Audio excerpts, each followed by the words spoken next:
you, I'd wanna be me too. I'd wanna be me too. I'd wanna be me too. If I was you.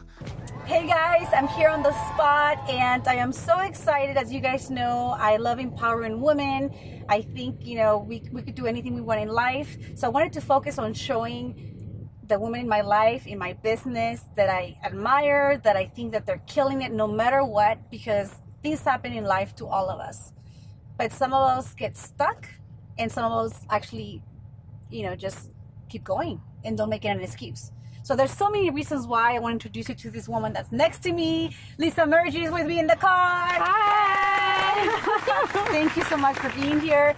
I honestly, I think you're a warrior, Lisa. I really admire that you're a single mom, that you've been going through some health issues in the past. I've seen you either broke your ankle or your knee, I forget what, or both. Oh, it was actually both, but yeah, you're talking about my ankle. Yes, I've seen you in a little scooter, not missing the sales meetings, going door knocking with your little scooter. And I just, honestly, I think that's wow, right? That's amazing. And you're always working on yourself. And I know there's a lot of things that you share. You're pretty open about life. And I think that nowadays we need to be real.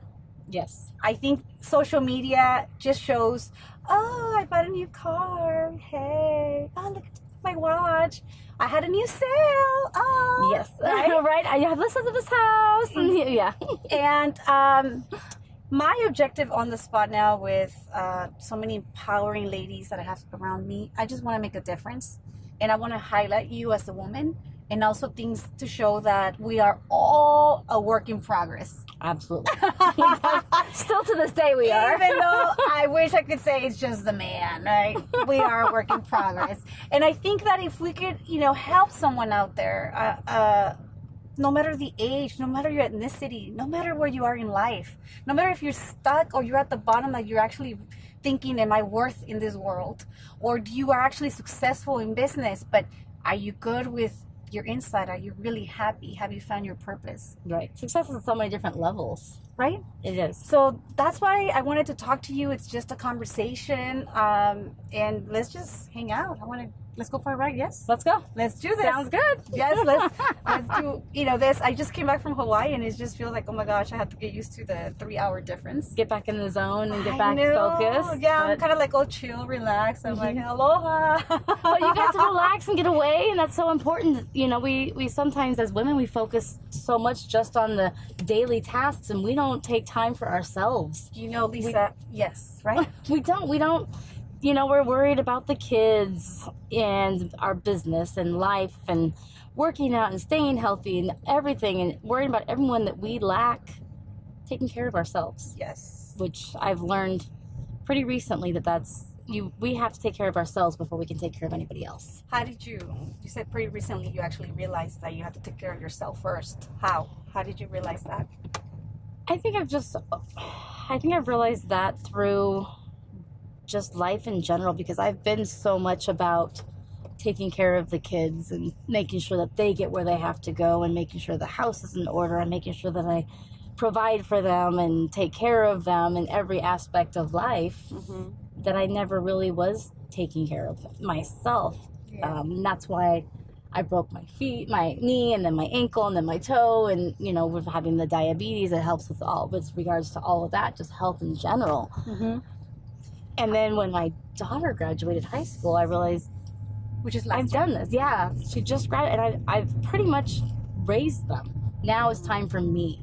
It's time for me to take care of me. That is so good. And you know, I think it's never too late to take care of yourself. Absolutely. And I don't know if society puts it in us. Why is it that we always put ourselves at the end? Why do you think that is? I realize that too. And that almost like you feel like, oh, I'll do it later, I'll do it another time. Why do you think that is? I think it's just the women in ourselves. Like, we want to take care of everybody. And it makes us feel better knowing that we take care of our household and we take care of the house and we take care of the kids. It makes us feel better. Yeah. And I think that's where it comes. We have such a nurturing, giving mentality that's all we really concentrate, and we feel better about it. So then we don't think about taking care of ourselves. Yeah, I've actually learned that myself too about a year ago, and I was getting a lot of. I didn't realize that I was stressed out because I'm just such a. I guess I have to admit, somebody told me, or a few people told me that I'm a workaholic, and I had a tough. I hear that. I had a tough time admitting to that. That's a tough one, yes. So now even I'm actually stuttering. Yes, I am a workaholic. The first thing is knowing you have a problem. Exactly. You know what I mean?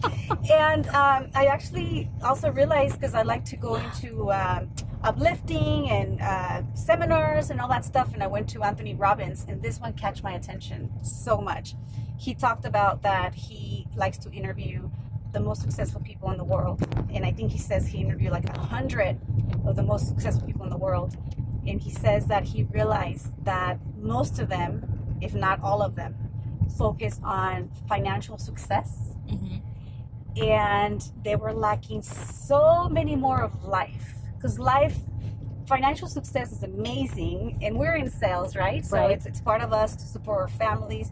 If you really look at the whole picture, it's just one little area, and we put all of our focus there. And then you lack on your self-esteem, you lack on your spiritual life, on your health, on your self-worth. Why are we here in this world, you know? And he says that a lot of people just focus on financials for so many reasons, but he says also because they feel that they are avoiding what really is the root of the issues. That makes sense. That makes a lot of sense. It really, truly does. What do you think about that? So he says a lot of these people, they're avoiding, you know, the hurt, the pain. They're hiding, putting a Band-Aid on it, masking it. And it makes complete sense. And, you know, like something that I'm sure that many women and men too can relate to is self-esteem.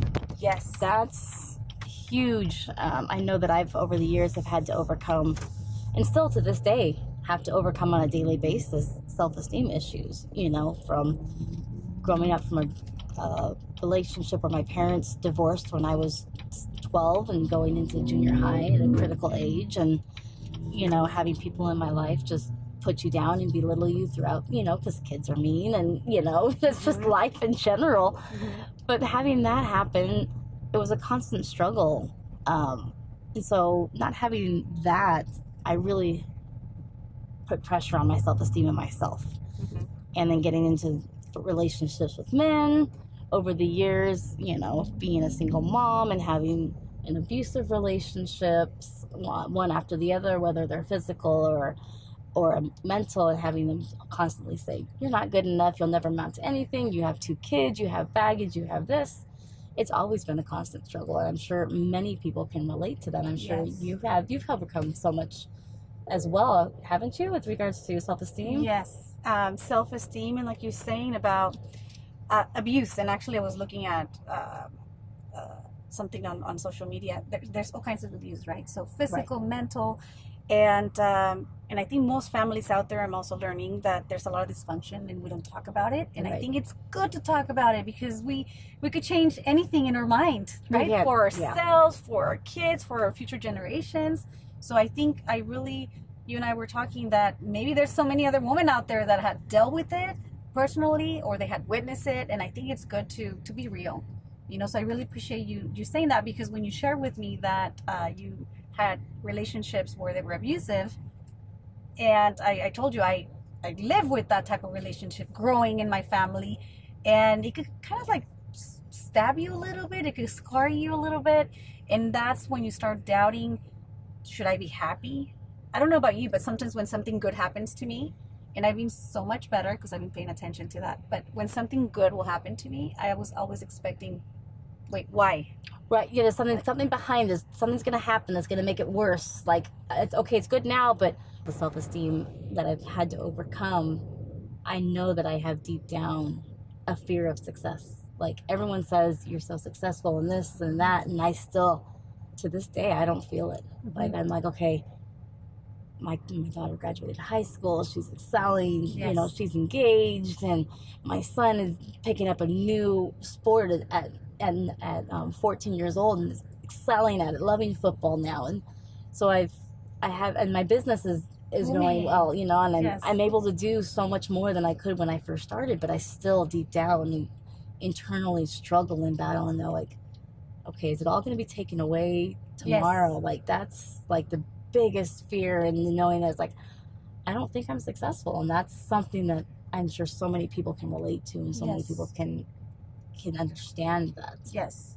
So what do you think? Let's talk about self-esteem, because I remember you saying that you said something like, I don't feel like worth that I should, that I should have a success. I have fear for success, and you're struggling in the past, and now you're working on your self-esteem. What do you think what are you working on to be better with your self-esteem, your self-worth? What are you currently doing right now? So the things I'm doing right now, first, let me back up just a little bit before that. The reason why I feel like I've made the shift and I've gotten to where I've gotten to is because I've been overpassed and overlooked at several different things. I wanted to be here, I wanted to do this, or I wanted to do that, and I was just overlooked. For whatever reason, whatever the cause is, I don't know. So I'm just like, okay, I have no choice. I'm only going to get better if I better myself. Oh my God, so it has huge, to start Lisa. with me, and Yeah. it has to start because it's for my kids' sake, for me to find the right man's sake, for everything, for me to be happy. I have God on my side, and He's going to put me where He wants me to be, and He has His path. So it all has to start with me internally. Yes. So the things that I'm doing is I do a daily affirmations. I've recently learned to meditate, and that's really difficult for me to just sit and quiet my mind. That still is very, like, half the time I'll fall asleep because that's what I'm ready to do, because I'm actually just sitting and doing nothing. Yeah. So that's still a learning progress, but I've learned to read. I have a real big passion for reading. I read at least 10 pages a day, which they're either going to be business books or motivation books or different things that just help me get through what I'm getting through, even with body changes and things, because I've been diabetic for 18 years, and I want to kick that habit. So there's just lots of things. You have to wear the little what is that called? Yeah, so it's you'll see, a lot of my pictures, everyone sees me on Facebook and everything, they're like, is that a pager? I know, Yeah, I'm old school, like because I have an Apple Watch, the new school, and I have the pager that's old school, but it's actually an insulin. But it's your... Well, it's my life support. If I don't have it and I don't wear it, my body doesn't produce insulin. So that's my way of having insulin, so that I can stay healthy and maintain what I need to maintain. But my ultimate goal is to be off of that, if that's what God's will is, for me to be able to live without that, because it is a daily struggle.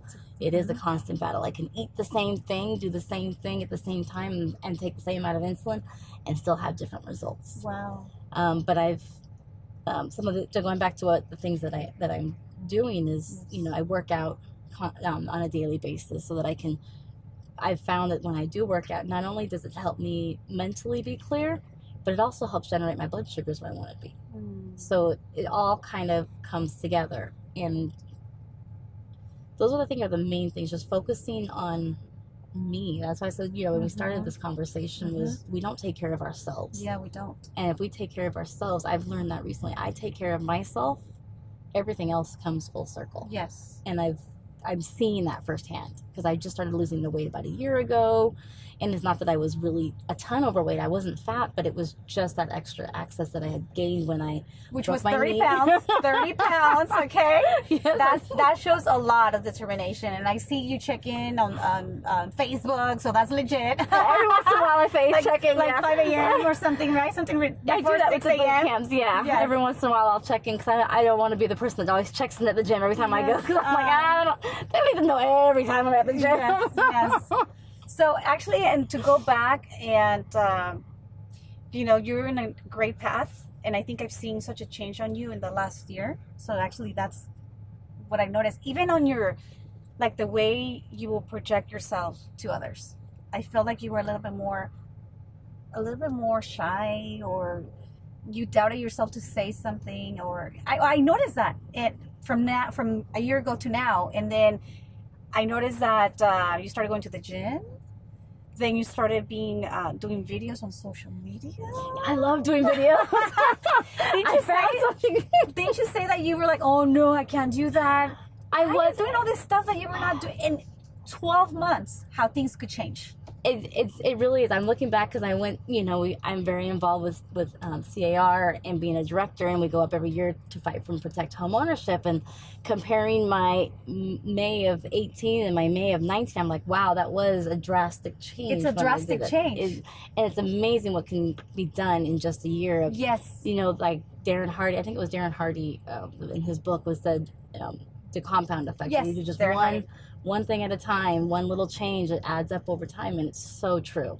And I just was reading another book that was just given to me, Raving Fans, and that talks about increasing by 1% every day. So if you increase 1% every day, that's 365% over the year. That's huge. And so it's just making those little changes every day. So if I could take you back to a year ago, 2 years ago, because I really want to empower more people out there. So when you feel like you're not good enough, that you are at a meeting or you're volunteering at, a cause, and you have ideas and people are overlooking at you, and you're a single mom, I'm sure you're the only one supporting your kids. Yes, I have been for, almost 14 years now. You had health issues, diabetes, you break whatever in your leg.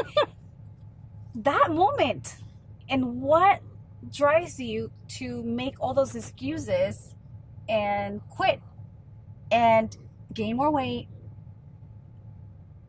quit, don't be in sales, work somewhere else, drive people away from you, your energy. You see, like, people react to each other's energy. Right. So what do you contribute to all those changes? Because it is a lot of drastic changes. And like you said, it's every day. But is there something that you could say, when was enough is enough? Or how do you keep yourself uplifted? Or relationships. And a lot of times now, ladies that are single are telling me, thank God, knock on wood, I don't have to deal with that. But they say that it's so much difficult nowadays to date. And it's a game and all that stuff. And it has changed. Why do you keep yourself open, your heart open to relationships, and still full of life to want to make things work? I think because I know where I want to be, and I know that what I've accomplished in the past, and my kids have always been my why. They've always been my reason to. A lot of people will, I've had it over the years in two aspects. Everyone's like, well, you have 2 kids, so how are you going to be able to be this successful salesperson? Well, let me tell you, both my kids, they've gone on listing appointments with me, they've gone on buyer's appointments with me, they've gone to open houses with me, they've gone flyering with me the neighborhood for different activities that I've done throughout the neighborhood. So they've know all that, and they've learned the hard work through that and setting the example for them. And I think they're my main focus and my main why. They're not my excuse. They're not your excuse. And the same thing with You're the not diabetes. saying I can't do this because of my kids. Right, exactly. So that you either use them as your excuse and your crutch, or you use them and use it to empower them and to show them and to set the example for them, because we have to be the reason for our children and have set that example for them so they know where we are. I mean, everyone talks about this generation that we're raising now as being hand-fed, and everything they're expecting to be given to them. It's our job to teach them and to change that. Yes. If we don't want them to be I forget what the actual term is that everyone calls it, the hand it to me now generation, we have to teach them to work hard, and everything is not given to you. You have to earn it. It's the same aspect with my diabetes. Many people have said, well, why do you keep going? Because you've got this disease. Why don't you just say, I don't look at it as a disease. It's just my pancreas just stopped working. I can either let it hinder me or I can let it empower me. I don't need to just sit there and wait. I'm not about waiting. I'm not one that wants to do it. I wanted to give my kids a better life, and they're the reason why I just keep pushing through. That is beautiful. If I was you, I'd wanna be me